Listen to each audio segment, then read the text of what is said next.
Hello, हाय। आज का हमारा टॉपिक है गॉड।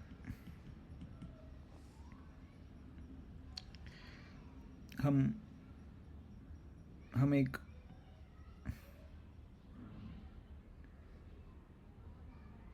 नए या गॉड कौन होना चाहिए उसको डिफाइन करने की हम इसमें कोशिश करेंगे। ठीक है। सो सिविलाइजेशन जो है, it is nothing but an extension of a family. ठीक है। तो एक एक इंडिविजुअल होगा, है ना। उस इंडिविजुअल के पेरेंट्स होंगे। ठीक है। एक मदर है और एक फादर है। उससे एक बच्चा बनेगा। ठीक है। चाइल्ड। और फिर वैसे ही ये मदर का एक मदर होगी और एक फादर होगा। ठीक है। और इस फादर का एक मदर होगा और एक फादर होगा। ठीक है। तो इस तरह से ये क्या बन गया, ये एक इंडिविजुअल था, ये एक ग्रुप है, इस ग्रुप को हम बोलते हैं फैमिली। वैसे ही अगर ये फैमिली बड़ी होते होते एक विलेज में बहुत बड़ी हो गई तो वो एक विलेज या टाउन में बदल जाता है। मतलब उसी फैमिलीज़ के लाइक फैमिली ट्री बहुत बड़ी हो गई, वो एक ही जगह पे रह रहे हैं, एक ही गांव में पले बड़े, तो सब एक दूसरे के रिश्तेदार होते हैं और धीरे धीरे करके एक एक एक विलेज बनेगा। वैसे एक टाउन बनेगा जहाँ पे मल्टीपल फैमिलीज एक दूसरे से शादी करेंगी, है ना। और एक सिटी बनेगा, एक नेशन बनेगा और एक वर्ल्ड बनेगा। ठीक है। तो और इसमें जब ये लोग अलग अलग जगहों में जाएंगे काम के लिए, तो एक कॉस्मोपॉलिटन जगह बन जाता है। ठीक है। और जो भी सिटीज़ बहुत लेट बनेंगी, राइट, वो ज़्यादा कॉस्मोपॉलिटन होगी कंपेयर टू जो सिटीज़ ट्रेडिशनली एग्जिस्ट करती होंगी। ठीक है। तो हम जब इस लेवल पे देखते हैं तो हमें बहुत सारी डिफरेंसेस मिलेंगी, है ना, क्योंकि हर एक के फैमिली ट्री अलग है, हर एक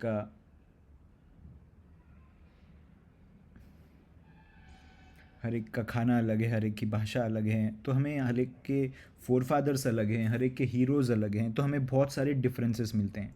ठीक है। तो आज का जो हमारा कॉन्सेप्ट है ऑफ गॉड, ठीक है, वो यूनिवर्सल नहीं है। मैं एग्जांपल देता हूँ। तो पहले हम ले लेते हैं राम। तो राम भगवान अयोध्या में पैदा हुए। कृष्ण भगवान मथुरा में पैदा हुए। वो उनका खाने का तरीका, उनका वेशभूषा, राइट, वो वेरी मच इंडियन कल्चर को बिलोंग करते हैं, इंडियन कल्चर और इंडियन सिविलाइजेशन। ठीक है। ये हो गया इंडिया के बारे में। ठीक है। अगर मैं जीसस ले लूँ, ठीक है, तो जीसस हिब्रू बोलते थे, वो जू थे, उनका खाने का तरीका, उनका वेशभूषा, उनकी भाषा की तरीका, उनके रहन रहन सहन सब अलग है। तो ये है इज़राइल में पड़ता है। तो जो इज़राइल के आजू बाजू में लोग रहते होंगे उनके लिए ये भगवान है। वैसे अगर हम बोलेंगे, अगर हम मिडल ईस्ट में मोहम्मद सर की बात करें तो उनका उनका अरेबिक लैंग्वेज है ना, उनका उनका खाने पीने का तरीका, वो सब डिपेंड करता है। भाषा, वो मिडल मिडल ईस्ट की भाषा है। तो वहाँ के लोग उन्हें भगवान मानते हैं या उन्हें भगवान का मैसेंजर मानते हैं। ठीक है। वैसे ही मोजेस ले लो, राइट, ये फिर भी जेरूसलम में पैदा हुए या इजिप्ट में पैदा हुए, ठीक है। और वहाँ के लोग या जिनको भी वो लेके गए, राइट, इन सब का ये सब रीजनल गॉड्स हैं, है ना। ये मतलब एक जगह से, एक वेशभूषा से, एक भाषा से, एक तौर तरीके से जो वो उनकी जो है उससे उससे प्रभावित हैं, है ना। तो ये सब एक तरीके से रीजनल या कोई स्पेसिफिक एरियाज के भगवान हैं, ठीक है, या हीरोज़ हैं, ठीक है। भगवान, हम वो हीरोज़ हैं, हमने उन्हें भगवान का दर्जा दिया हुआ है। बट इससे क्या होता है, इससे डिवीज़न पैदा होता है। तो ये लोग जो इनके फॉलोअर्स हैं, इनके फॉलोअर्स हैं, इनके फॉलोअर्स हैं, इनके फॉलोअर्स हैं, उनमें हमेशा हमेशा झगड़ा होता रहेगा। अब ये झगड़ा सच में होता है कि कोई इसे यूज़ करता है लोगों को डिवाइडेड रखने में, ये मुझे नहीं पता। बट क्लियरली हमें ये दिख रहा है कि ये सब लोकल हीरोज़ हैं जो उनके काम की वजह से, उनके जो काम, उनके रहने के स्टाइल से लोग इतने प्रभावित हुए कि उन्हें उन लोगों ने भगवान बना लिया, ठीक है। और एक दूसरे को बोलते रहते हैं हमारा भगवान सही है, तुम्हारा नहीं है, क्योंकि हम ऐसे हैं, तुम्हारा वो बोलते हैं हमारा भगवान सही है। तो this is basically a never ending debate, ठीक है। और इसमें कोई मानेगा भी नहीं कभी, क्योंकि ये भाषा नहीं पता ना। अभी राम भगवान को सब लोग कैसे मान लेंगे, जो ज्यूज़ वाले हैं, जो मिडिल ईस्ट वाले हैं, उनको तो भाषा नहीं पता। वैसे हम क्यों मान लेंगे जीसस को, क्योंकि हमें तो भाषा नहीं पता। हमें क्यों मान लेंगे मोसेस को, क्योंकि भाषा नहीं पता, हमारे तो बहुत दूर हैं। तो एक तरीके से फिर ये एक कंपटीशन बन जाता है कि कितने लोगों को हम कन्वर्ट कर लेंगे एक दूसरे में, ठीक है। बट अभी सवाल आता है, क्या एक ऐसा भगवान है जो यूनिवर्सली अप्लाई हो सके, यूनिवर्सल गॉड? क्या एक ऐसा कोई भगवान है eight a very generic human level, जो जिसको कोई डिस्प्यूट नहीं कर सकता? अगर हमें ऐसा भगवान मिल जाए, ठीक है, तो ये तो पूरे ह्यूमैनिटी के लिए एक बहुत ही पाथ ब्रेकिंग चीज़ हो जाएगी, है ना। एक यूनिवर्सल गॉड अगर हम ढूंढ पाए और हम सब एग्री कर पाए कि ये हमारी यूनिवर्सल गॉड हैं, यस, अगर ये एग्रीमेंट आ गई, तो ह्यूमैनिटी का नेक्स्ट फेज़ का जो ग्रोथ है वो बहुत ही बढ़िया होगा। तो हम आज वही करने की कोशिश करेंगे, ठीक है।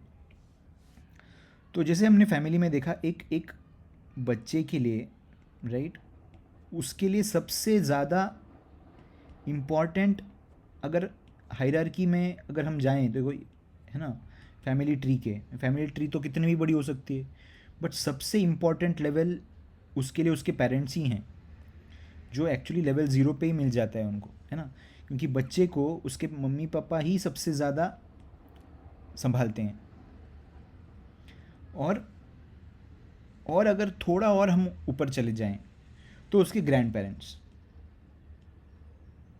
बट मेजॉरिटी ऑफ ह्यूमैनिटी के केस में अगर उनके मम्मी पापा अगर ज़िंदा हैं और अगर वो काबिल हैं, ठीक है, तो वो अपने बच्चे को संभालेंगे ही, ठीक है। तो हमें भी ऐसा एक लेवल 0 गॉड ढूंढना है जो कॉमन होगा हर एक ह्यूमन के लिए, ठीक है। तो अभी मैंने बोला कि लेवल 0, तो लेवल 0 मतलब हर एक ह्यूमन का, मुझे एक फादर, एक मदर चाहिए और एक फादर चाहिए जो लेवल 0 पे हो, ठीक है। लेवल ऊपर तो कितने भी जा सकते हैं, बट जैसे मैंने कहा, अगर तुम्हारे मम्मी पापा सक्षम हैं और तुम्हारा केयर कर रहे हैं और वो तुम्हें प्रोवाइड कर सकते हैं, तो एक बच्चे के लिए तो उससे अच्छा लेवल कुछ है ही नहीं ना। वो क्यों सोचेगा कि भाई मेरे परदादा के परदादा के परदादा के परदादा कुछ और थे, उससे क्या लेना देना है उसको। उसको तो ये पता है कि उसके मॉम डैड उसको ज़िंदा रख रहे हैं ना, रोज़ रोज़ उसको खिला रहे हैं, पिला रहे हैं, उसे खिला रहे हैं, उसे खाना दे रहे हैं, उसकी रखवाली कर रहे हैं, उसको गलत चीज़ों से रोक रहे हैं, सही चीज़ों में आगे बढ़ा रहे हैं। तो पूरी काम तो एक तरीके से भगवान का रोल तो वही निभा रहे हैं। तो ह्यूमन लेवल पे हमें एक ऐसा फादर और मदर ढूंढना है जो लेवल 0 पे हो, ठीक है, और जो हमारी रोज़ ख्याल रखता हो, बिना बिना बिना अपना रिस्पॉन्सिबिलिटी एक दिन भी छोड़े हुए, ठीक है। तो अगर मुझे ऐसा कुछ मिल गया तो मैं इसे भगवान का दर्जा दूंगा, मैं बोलूँगा कि वो गॉड है, ठीक है। तो अभी हम कोशिश करते हैं, ठीक है। एवरी ह्यूमन जो दुनिया में पैदा होता है, ठीक है, वो अर्थ में पैदा होगा, ठीक है। अर्थ तो वो रोज़ देख सकता है अपने आप को, वो रोज़ अर्थ को देख सकता है, महसूस कर सकता है। अर्थ उसको ज़मीन देती है, शेल्टर देती है, खाना देती है ना। तो अर्थ ह्यूमंस की मदर है। अर्थ आज के सारे ह्यूमंस की मदर अर्थ है। फादर कौन है? फादर सन है, सन फादर है, ठीक है। सूर्य की किरण जब धरती पे गिरती है, ठीक है, उसी से पूरा प्लांट किंगडम और एनिमल किंगडम चलता है, ठीक है। बिना सन और अर्थ के कॉम्बिनेशन के ह्यूमंस बन ही नहीं सकते। तो ह्यूमंस का अगर मैं लेवल 0 निकालूं ऑफ पेरेंटेज, तो फादर सन है, मदर अर्थ है, और ये लेवल 0 काफ़ी है मेरे को, इनको ही मैं गॉड मानूंगा। मैं रोज़ देख सकता हूँ सन को, मैं रोज़ देख सकता हूँ अर्थ को। क्या सन मेरा रिस्पॉन्सिबिलिटी रोज़ लेता है? हाँ। क्या अर्थ मेरी रिस्पॉन्सिबिलिटी रोज़ लेती है? हाँ। क्या सभी ह्यूमंस के लिए वो सन वही रिस्पॉन्सिबिलिटी लेता है? हाँ। क्या सभी प्लांट्स के लिए वही रिस्पॉन्सिबिलिटी लिया जाता है? सारे एनिमल्स के लिए वही रिस्पॉन्सिबिलिटी लेता है? हाँ। तो हमें इससे ऊपर जाने की क्या ज़रूरत है? अरे होंगे कोई और, राइट। मून को हम मान सकते हैं कि सन का ब्रदर है, और भी स्टार्स होंगे ऊपर, बट मेरे को एट लेवल 0, तो जब तक सन और अर्थ अपनी रिस्पॉन्सिबिलिटी निभा रहे हैं, मुझे उसके ऊपर लेवल में जाके उनको पूजने की ज़रूरत ही नहीं है। क्यों ज़रूरत है मुझे? क्यों मुझे जानना है कि सन को किसने बनाया? क्यों मुझे जानना है कि अर्थ को किसने बनाया? बनाया होगा, अर्थ के भी कोई मम्मी डैडी होंगे, सन के भी कोई मम्मी डैडी होंगे, बट मुझे लेवल लेवल 100 पे जाके वो जो बंदा है जिसने बनाया है उसको मैं क्यों पूजूं? मेरे को सबसे ज़्यादा इफेक्ट तो सन और अर्थ कर रहे हैं ना रोज के रोज। बिना सन, सूर्य के किरण के, और बिना अर्थ के मैं ह्यूमन में ये प्लांट किंगडम, ये एनिमल किंगडम एग्जिस्ट ही नहीं करेगा। कैसे एग्जिस्ट कर लेगा? तो मेरा पूरा अस्तित्व ये अर्थ और सन के वजह से है।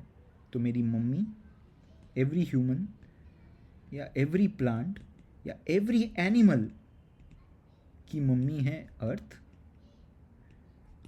और फादर हैं सन, और ये ही मेरे गॉड्स हैं, लेवल 0 वाले गॉड्स, जिसका मेरे पे इम्पैक्ट सबसे ज़्यादा है। रोज है, आज भी था, कल भी था, मेरे पिताजी पे भी था, उनके पिताजी पे भी था, उनके पिताजी के पिताजी पे भी था, और आज के आने वाले मेरे बच्चे पे है, उनके बच्चे के बच्चे पे है। सारी दुनिया में जो भी प्लांट्स आज के बाद आएंगे उनके पिताजी और माताजी अर्थ और सन हैं। और जब तक ये अपनी रिस्पॉन्सिबिलिटी निभाएंगे तब तक मेरे को इनको सबसे ज़्यादा तवज्जो या इम्पोर्टेंस देने की ज़रूरत है। तो सारे ह्यूमैनिटी का,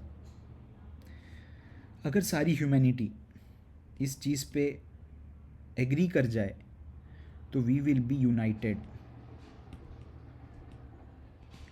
और इस थीसिस पे हम अगर सिस्टम बनाएंगे तो everything will be equally distributed. हमें ऐसा सिस्टम बनाना है, ऐसी इकोनॉमी बनानी है, ऐसी सिविलाइजेशन बनानी है जो ये पॉइंट को कभी ना भूले कि हमारी माता अर्थ है, हमारे पिताजी सन हैं, और उन सब के बच्चे हैं प्लांट्स, एनिमल्स सारे, और ह्यूमंस भी उन्हीं के बच्चे हैं। और हर एक ह्यूमन जो पैदा होता है, अगर उनकी मम्मी पापा सेम हैं तो हम सब भाई ब्रदर्स एंड सिस्टर्स हैं, और हम सब इक्वली, हम इस अर्थ पे हमारा इक्विटी उतना ही सेम है जितना हर एक इंसान का है। कोई ऊपर नहीं, कोई नीचे नहीं। ऊपर नीचे स्किल्स के वजह से हो सकते हैं, but at a very baseline level, right, हर एक का equity at a birth time same होगा। बर्थ टाइम इक्विटी सेम होगा। ठीक है, तो ये हम सब ह्यूमंस को समझने की ज़रूरत है कि हमें डिवाइडेड रखा जा रहा है, हमें इस डिवीज़न की वजह से स्लेवरी का अनुभव करवाया जाता है। हम स्लेव्स रखे जाते हैं क्योंकि हम डिवाइडेड होते हैं, राइट। हम इस चीज़ में फंस जाते हैं कि हमारे हीरोज़ कौन हैं। हम ये नहीं सवाल पूछते हमारे मदर कौन है, हमारे फादर कौन है, और क्यों लेवल 0 के आगे हमें सोचना भी क्यों है। हम तो अर्थ में रह रहे हैं, हम तो जाके मार्स में नहीं रह रहे। हमें तो अर्थ की पता है। पहले अर्थ में तो कम से कम इक्वालिटी लाएं, स्लेवरी ख़त्म करें। बिना सूर्य के किरण के कुछ नहीं चलेगा, एक दिन भी पूरा का पूरा संसार बंद हो जाएगा। तो वो तो है ना हमारे सामने। तो हम सूर्य को भगवान मानेंगे, हम धरती माँ को अपनी माँ मानेंगे, और बाकी लोग सब उसके नीचे होंगे, राइट। वो ऊपर भी होंगे, चलो ऊपर भी मान लिया, बट लेवल 0 के आगे हमको जाने की ज़रूरत ही नहीं है। Level 0 is the most important level when it comes to gods, क्योंकि अर्थ और सन हमारे ऊपर सबसे ज़्यादा फोर्स एग्जर्ट करते हैं ऑन ए डेली बेसिस। समझ रहे हो? तो हर एक इंसान, भले वो हिंदू हो, मुस्लिम हो, ज्यू हो, सिख हो, कोई और भी हो, राइट, फ्यूचर में भी साइंटोलॉजी, कुछ भी नाम ले लो तुम, आज नहीं है, पुराना रिलीजन, आगे का रिलीजन, अरे सभी का बेसिस तो अर्थ और सन ही है। इससे ऊपर जाने की ज़रूरत नहीं है हमको। हाँ, यही मुझे समझाना था कि हम ह्यूमंस को डिवाइडेड रख के लोग हम पर राज कर रहे हैं। ये डिवीज़न एक्चुअली में एग्जिस्ट नहीं करता, ये इमेजिनरी है। और जब तक हम इन ग्रुप्स में बटे होंगे, इलीट हमारी इस मेंटालिटी को हमारे अगेंस्ट यूज़ करता रहेगा। सोचिए, समझिए, और इस मैसेज को इतना फैला दीजिए कि सिविलाइजेशन इस आधार पे बनने लगे। Thank you.